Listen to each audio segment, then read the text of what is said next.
until relatively recently, was the second poorest country in the Western Hemisphere. And over the course of my 25 years in politics, of course, I have visited many countries that find themselves in needing development aid. And indeed, in the last year, I have visited certainly the continent of Africa on many occasions, more than any other foreign secretary in the first year in the job, having gone to Nigeria, South Africa, Tunisia, Egypt, Rwanda and the DRC. The decision that we made and is a decision to increase defence spending. I have said in the past, and I stand by that it would be wrong to assume that increases in defence spending do not also assist people, particularly facing conflict. And the war in Ukraine has cost the continent of Africa $7 billion. And it's also right to say that if you look at the development story, this country's contribution to the development story, going back to that period after the Second World War, then the government spend in this area is like an accordion between development at one end and soft power, between diplomacy and between hard power, of course, and defence spending. Cold War defence spending was at 7%, and spending on development was down to about 0.3%. Foreign and Secretary, that is where we've gone back to. Yeah. On the ISA, I don't recognise the 2.4 figure. It's 0.3. That is what we're attempting to go down to. So what I'm not going to say or back up is a 2.4 presumption that I don't recognise.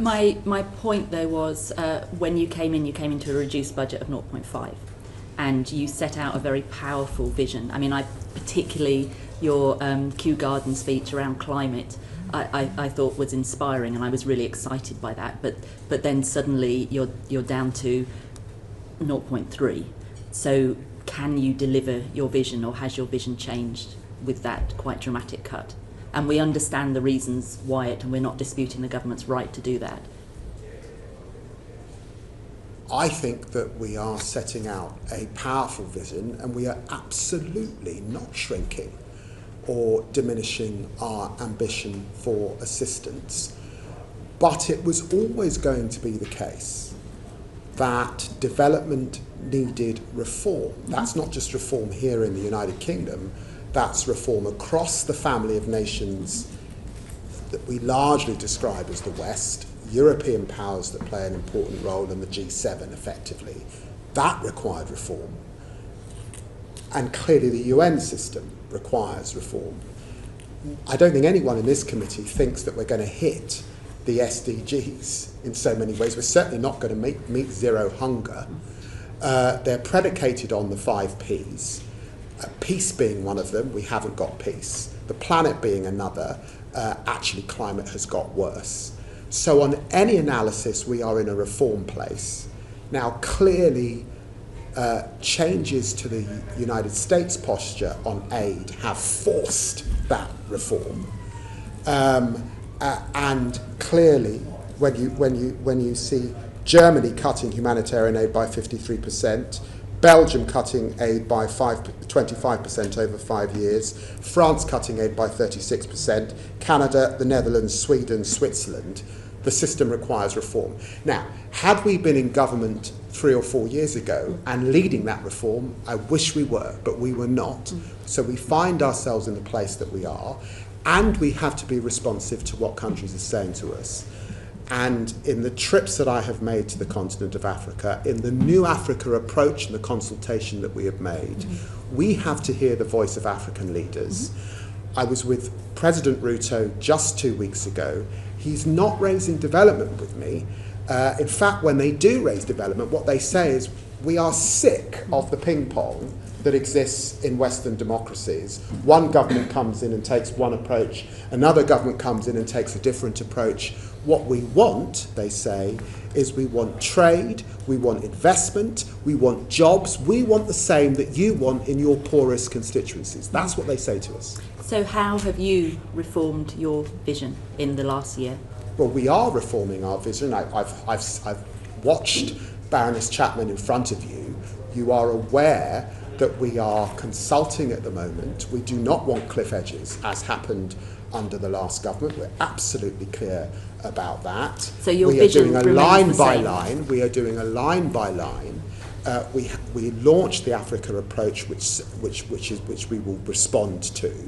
And on development, we've been absolutely clear about our commitments to Sudan, our commitments to Ukraine, our commitments to the occupied territories, but also our commitment to climate and to global health, particularly, that I would want to pull out. We'll come into all of those in this session, if that's okay. But if we could start with women and girls, because that's one of the areas that has definitely, or is definitely, facing quite severe cuts. And Sorry, I missed that. Women and girls. Yes. And I know it's something that Alice MacDonald has been passionate on for a very long time. So if I hand over to Alice, please. Thank you, Foreign Secretary. So recently it's been described that women's rights face a full-on assault due to UN and aid funding cuts, not just the UK, but more broadly. Last time you mentioned the cliff edges that we had before. We did see that women and girls were disproportionately affected by the cuts under the last Conservative government, and UN Women's already warned that 90% of women's rights organisations in conflict-affected countries have been affected. As you know, Minister Chapman has, when she listed the priorities, women and girls was not one of them, and she said there would be less money for gender equality and education, and that instead the approach would be mainstreaming. So I wanted to ask you, is that the approach we're taking, and are women and girls still a priority for your department? Women and girls are a fundamental priority. Last week, I was in Syria. I was with poor women who are agricultural workers, and our aid is supporting them in their micro businesses. And that work must continue. So if you're in the business of development and you're in the business of supporting the vulnerable, you have to be in the business of supporting women and girls wherever they are. In Chad, the conflict affecting Sudan is effectively affecting women and girls. In Egypt, when I sat with community groups in Egypt, refugees, they were largely women and girls. So time and time again, we come back to women and girls. That's why I appointed the most senior parliamentarian of our generation to help the department lead on women and girls, and I'm very pleased that Harriet Harman accepted that job and has taken up that opportunity to work with us. So we will continue to centre women and girls. But your question, behind your question, is a fundamental point that I've got to acknowledge, and I raised it previously. What African leaders say to me is, I'm sorry, but we cannot exist as a consequence of a ping pong in the West. And you know, all this committee knows, that very sadly, and I do find it sad, because it's not my political position, equality issues at this time in our own democracies are contested. At this time there will be people in our House of Commons or in the US chamber or in the Netherlands or other places who do not like, they would describe as woke, some of the decisions around rights. Hang on a minute, let me finish. Never heard a woman politician say that. No. So are you saying women politicians are saying don't prioritise women and girls? Well, so what are you saying? Can I urge the chair just to let me finish the point? Well, yes, but... Let me finish the point. All right, let's step back. I think the chair recognises that on the whole, the Republican Party, when in office, step back from commitments to reproductive health rights. 100%. You accept that. I think you would accept also that we have elected parties who have in this country a position on rights where they would describe identity politics and they would withdraw from areas around girls, they would withdraw from areas around race. They don't accept that way of looking at it. And the point is that leaders in the global south see this And we say we don't want to be at the mercy of aid decisions that are politically motivated in the West.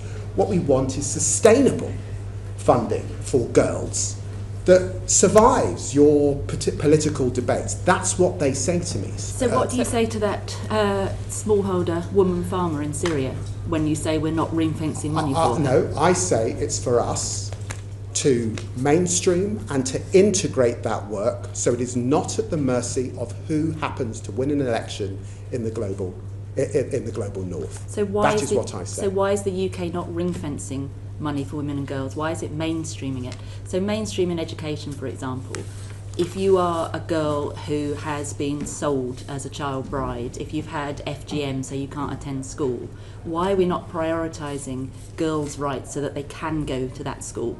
Because if you just say, well, we've built a school, turn up, that's not going to happen in a lot of places. Well, can I just push back on that point? The appointment of Baroness Harman and Lord Collins representing the UK at the UN Commission for Status of Women, underlining our commitment to this gender, is not rolling back on women and girls.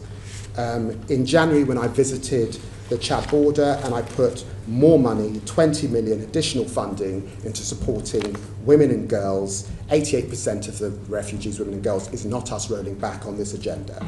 UK funds supporting work in Gaza particularly is not rolling back on this agenda. We had a special representative preventing sexual violence at a conference which Lord Collins led just a few weeks ago, is not rolling back on this agenda.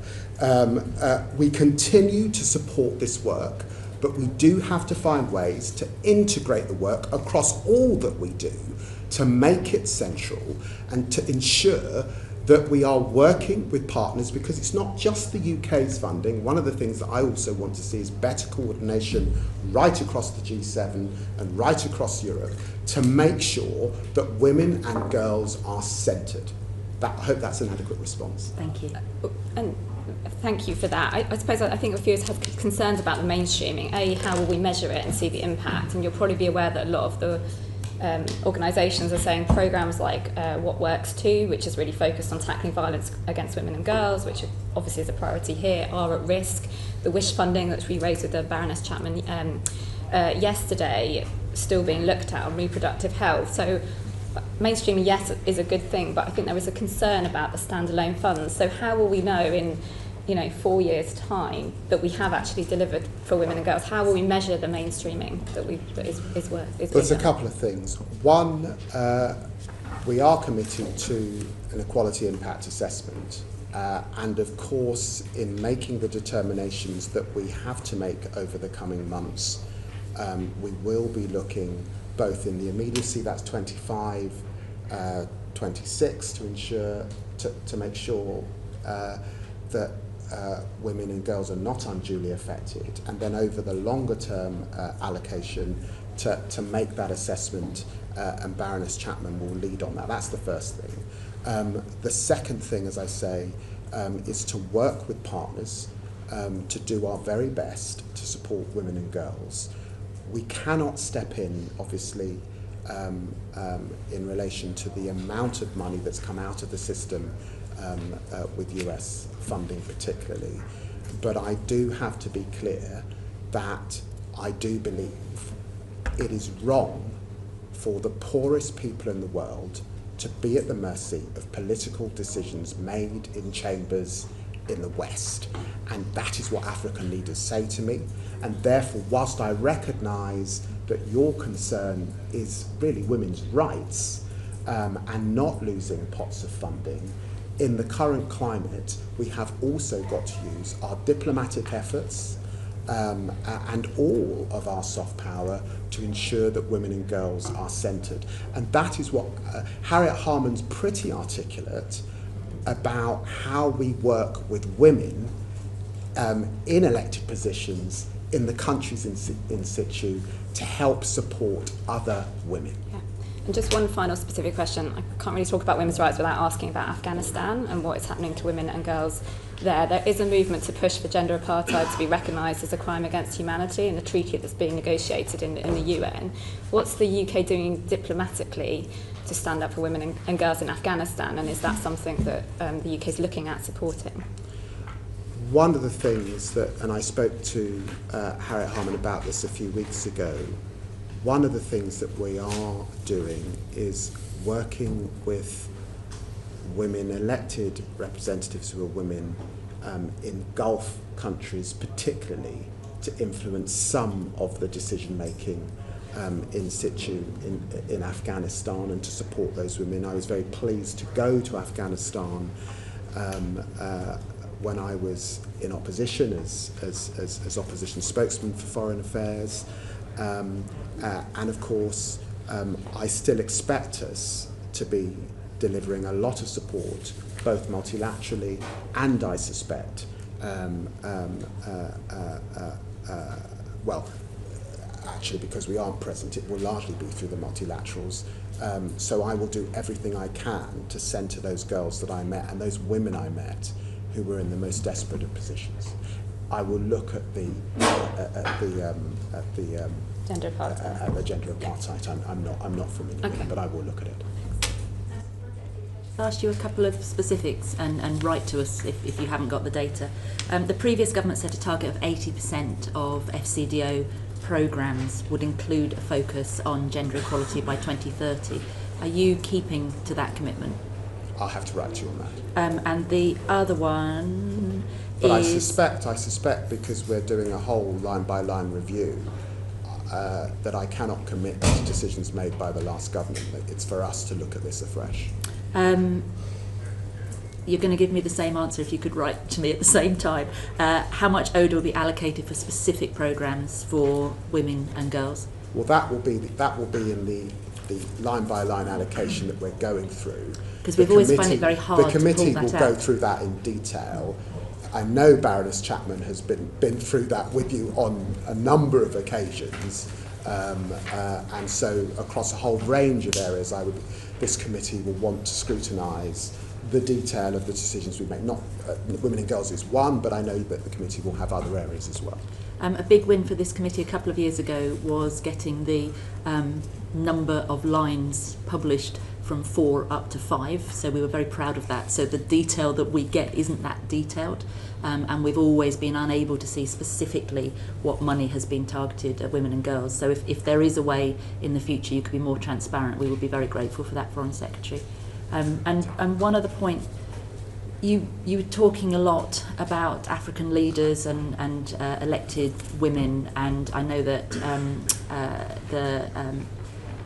what is Harriet Harman's title? She's the envoy. Envoy, thank you very much, for women and girls. She's very focused on elected women, but I wonder, can you give us a commitment that the voices of civil society and actual girls will be involved in decision making rather than those that are able to get into elected positions? Of course. The whole thrust also of our response is to work locally, in country, and by definition that's working with the most vulnerable. But I think that if Harriet were here, she would defend her desire to work with elected women locally, in situ, not entirely to be governed by the views in a parliament like ours, or indeed in a government like ours. So I think both are right. It's not an either or. Good. Thank you very much. Can I pass over to Monica, please? Thank you. Foreign Secretary, if I could just pick up, you say that you are absolutely committed to development and that the poorest people in the world should not be at the mercy of political decisions. And yet your government has cut the aid budget by 40%, much further than any other government, in fact the lowest level for 50 years. Can you see how those two things don't add up? Well, first, what I said was that leaders that I have met in the global south are saying they do not want to be at the whim of political decisions in places like Westminster that can turn development on, turn development off, and make political decisions about pots of funding. And the example was women and girls. That's what I said. I didn't say it was my view. I said it's what I'm hearing back. The second thing I said was that if you look since development, the development story began, which is really a post-war, end of empire story, that actually aid spending has often been relative to defence spending. I don't accept the premise that defence does not keep people safe, because it does. We do have to invest in defence at this time, and I don't think there's anybody in the committee that's going to disagree with that. We are not shrinking our ambition in the UK. We do want to get back to higher spend, but we will still be the biggest global spender. I made an announcement just 3 weeks ago of our commitment to Gavi. We are the biggest single donor to Gavi. That's not shrinking from ambition. That's stepping up when others are stepping back. But it is the case that we've got to look across the whole arsenal of what a government can do. And for that reason, we do have to reduce spending. But overall, I would defend moving to a model where we're reliant on our technical skills. How can we harness the City of London on areas like climate finance? It is still the case that many of the countries to which the committee have gone to have not got sufficient health systems. How can we actually help people with the technical procedures to have their own health systems?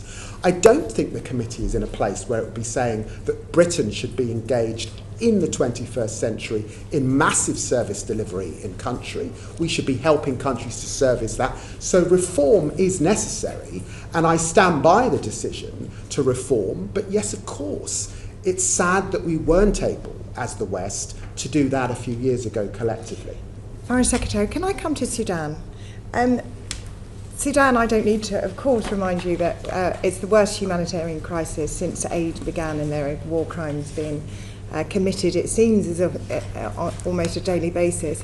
Foreign Secretary, there's been one statement in 7 months from yourself on Sudan. Is the government treating this as a priority? Well, in that statement in the House of Commons, I called out the fact that right across the Western world, there has been too little attention on Sudan. It was me that went to the UN and put down a resolution and almost got that resolution despite the Russian veto on Sudan.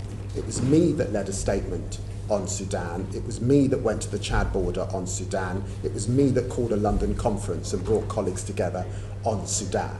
So as a foreign minister in a Western democracy, I think I have stepped up on Sudan, notwithstanding the fact that we have a war in Ukraine, we have a terrible conflict, of course, Israel-Gaza, we've had Israel-Iran, we've had India-Pakistan, we've got DRC, Rwanda, there are other conflicts, but I have lamented how little attention has been paid to conflict in Africa, of which Sudan is the worst humanitarian catastrophe on the planet, which is why when I went, I committed more money, but also why at the London conference that I called, I was pleased to get the global community committing, I think it was a further 800 million in financing to that terrible, terrible conflict, and we continue to keep on it because we need it to come to an end.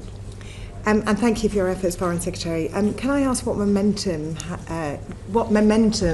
has happened since the London conference? Because the results of it were disappointing.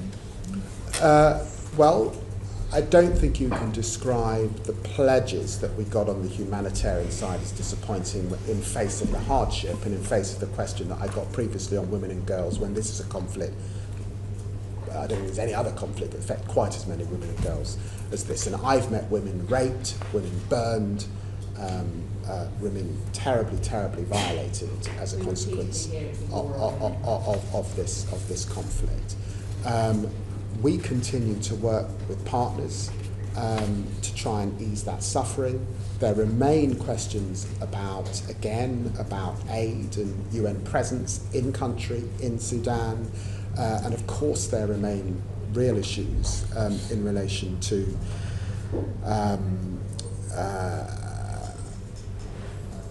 the range of partners who are involved in this conflict and how we work with them to reduce particularly the amount of weapons that are finding their way to the various sides and the groups that are fighting.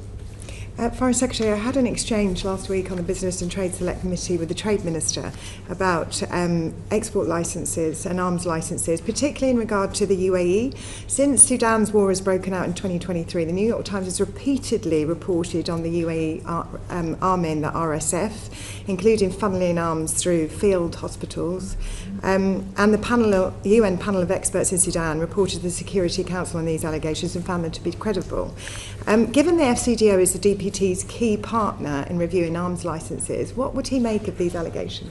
Well, we continue across a range of partners. And in London, we had countries that are neighbouring Sudan, other countries in the Gulf who were also had some relationship with the conflict, and we continue to emphasise the importance of refraining from actions that prolong the conflict. Of course, we do that.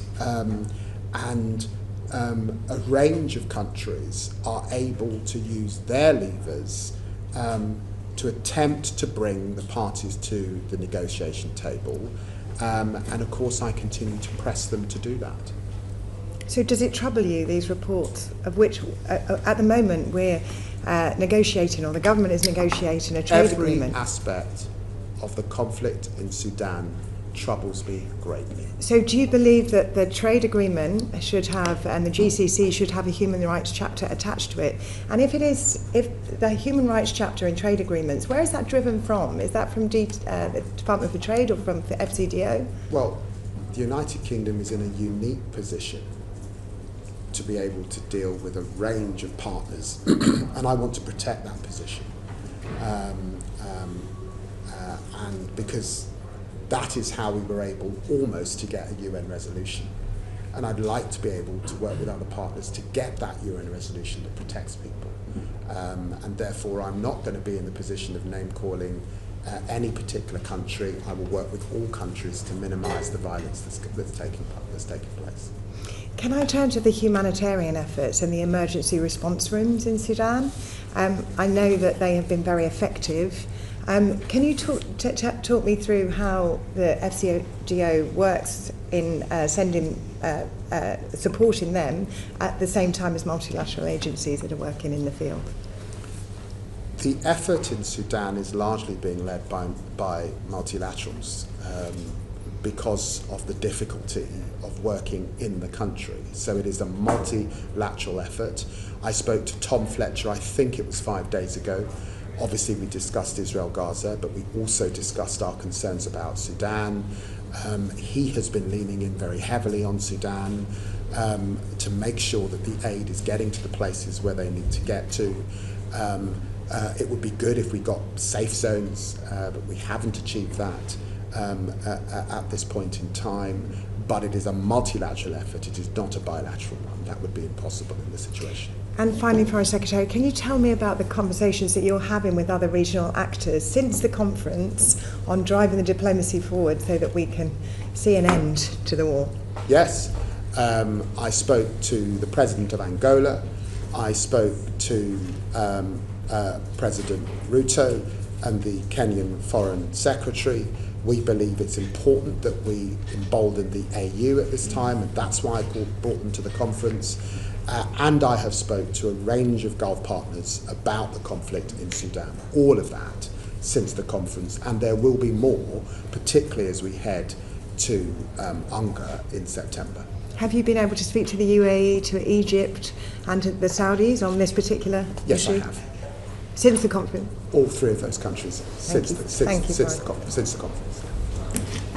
Foreign Secretary, thinking specifically about Sudan, a couple of comments, please. to reach a resolution and a lasting resolution, civil society has to be empowered. And I'm was a big fan of the CSSF fund, now the Integrated Security Fund, which was, I think, instrumental in empowering civil society to hold their leaders to account. I'm concerned that fund is being sort of reduced and limited. Can you tell us anything, let's hope, post-conflict about how you're working with the international community to empower civil society? I think it is important that obviously we do everything we can to shore up civil society, and given the challenges around aid and given the challenges around aid workers working in Sudan, we should remember that there are civil society organisations on the ground that we have to support, carrying much of the load at this time. I am reflecting on the integrated fund at this moment, so I can't give you an update, but I will seek either through the development minister or myself to come back to you on that. I would appreciate that, and also sort of part of that lasting peace is holding perpetrators to account. Do you think the as it currently stands, or in the near future, Sudan has the judicial capability to hold those committing attacks, specifically on aid workers, to account? I know that some UK funding is also supporting accountability and transparency in country. It's a big country. There are atrocities happening all over. And of course we haven't talked about issues in South Sudan either, but I do know that we are contributing to that effort. Okay, and I speak to you as a lawyer as well as the Foreign Secretary. I haven't been a lawyer for 27 years. A lawyer, a politician, a writer and a Foreign Secretary, bringing all of those together. Do you see that the UK could have some role in drawing the international community together to make sure that the international courts have the power, the influence and the resources to hold breaches of international humanitarian law, civil breaches when it comes to conflict to account? At this stage, my focus has been on convening to, one, support the humanitarian effort, and to two, to try and broker a better political situation than we have at present, and that's what the London conference was about. And I've indicated that there's more to do. You're right to press on the most egregious atrocities being committed at this time and accountability for those atrocities. And you're right absolutely to press on the lack of resources that you would expect that Sudan haven't got. I will take that away and I will look at that more closely. And of course there are partners in Europe, the Netherlands, the Norwegians, that have traditionally been very present in that area that we may be able to work more with. Thank you, I appreciate that. Can I pass over to Tracy? Hi, Foreign Secretary. Moving on to Gaza, with another 20 civilians killed today, how are you working with international partners to improve aid access in Gaza and to end the violence at the distribution centres? Is this a good point to refer you? I hesitate because I'm not sure the chairs, but it's just that this is a moving situation. It's